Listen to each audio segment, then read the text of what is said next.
SEKY's first Get to Know. Today we have Simran Chugani. Simran, do you want to introduce yourself? Well, hello, world. My name is Simran Chugani. I use pronouns like she, her, and hers. I just finished up my second year at the University of Minnesota Twin Cities, and I'm here because as an Asian Indian woman in America, I love exploring this cultural side of who I am and this part that I play in this community, and I also like expressing that through poetry. I'm Yaya. I'm the creative director at SEKY, and my pronouns are she, her. When did you start taking interest in poetry or spoken word art, and what kind of interested you about that kind of field?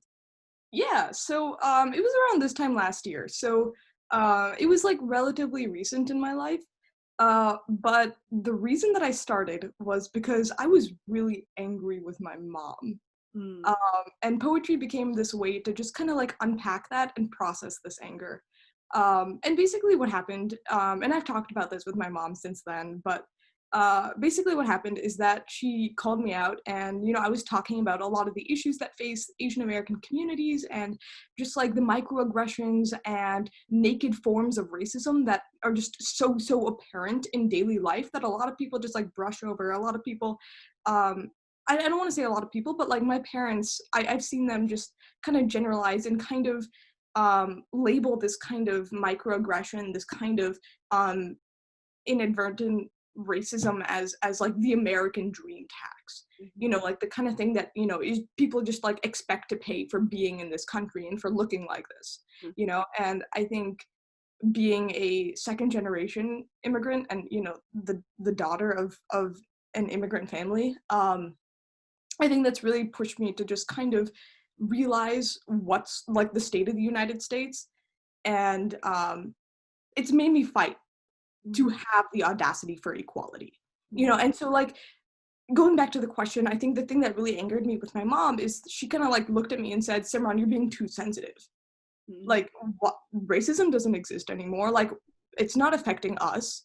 Your job here in the United States is to put your head down, become a doctor, make lots of money, have a nice family, be able to provide for them, period. Right? And like you leave and like if you keep fighting, like that's gonna be like screaming at a wall. Like you're probably not gonna get anything done. So and that just really angered me. And so after that conversation, I took my laptop and I just wrote it out. And then 30 minutes later, I was like, oh, this is kind of cool.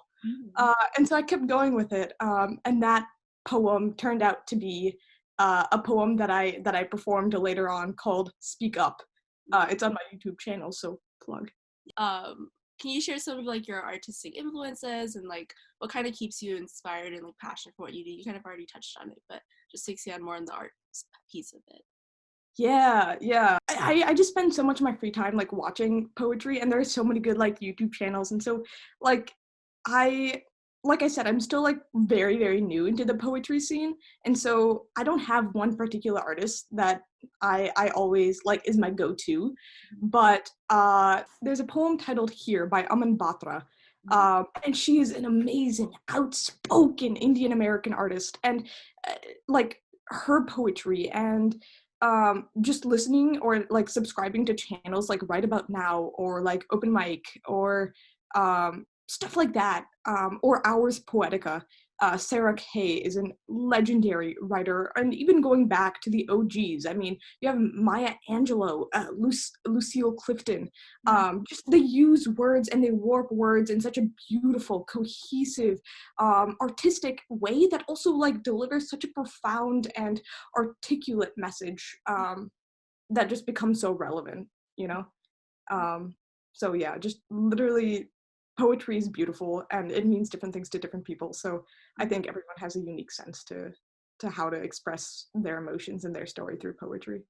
Yeah, I think it's so amazing how you just pull from so many different sources, and like, so I guess then as like a person of color, like what does art mean to you in general? Ooh, that's a good question.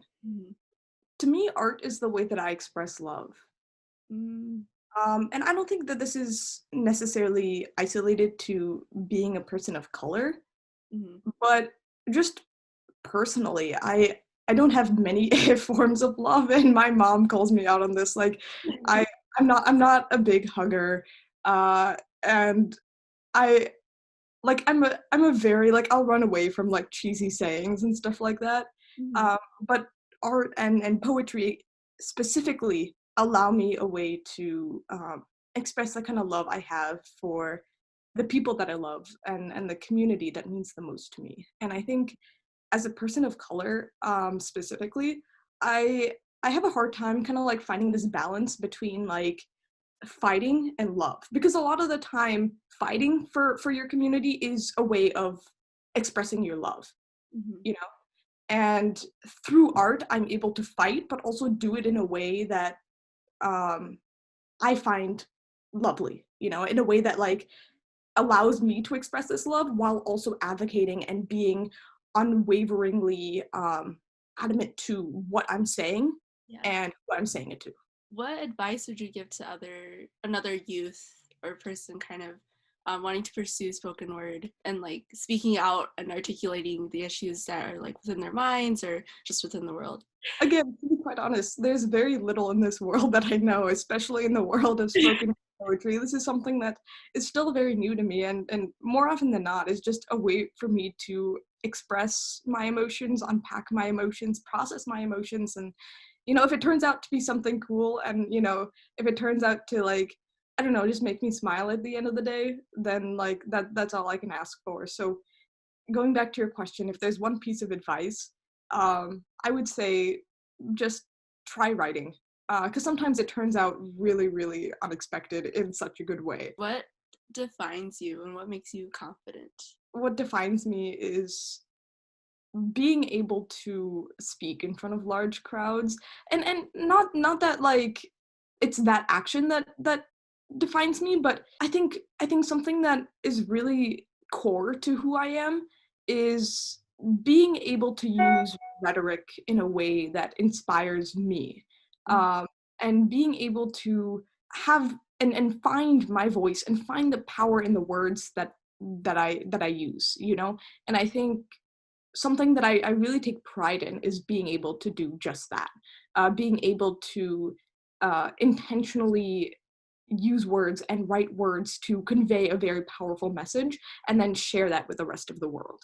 And I don't think I'd be who I am without that power of speaking, without that power of performing, because that makes me smile in the moments that I least feel like smiling, you know.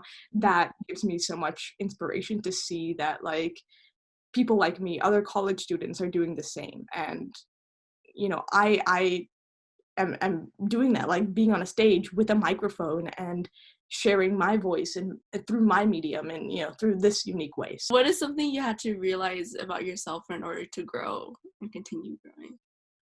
I think something I had to realize about myself was that it's cool to be me, you know. um because in high school I was very much influenced by the people around me, Mhm. and I'm still like a very like easy to influence type of person. But I think in college I realized that playing to your strengths and playing to who you are and what you like can be even cooler. Mhm. Um, and that gave me a lot of confidence.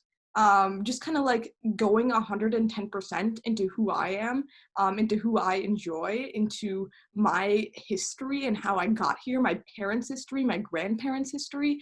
That became such an immense source of empowerment for me. And like that really fueled me to start writing poetry and to like fully embody this person that I am, you know.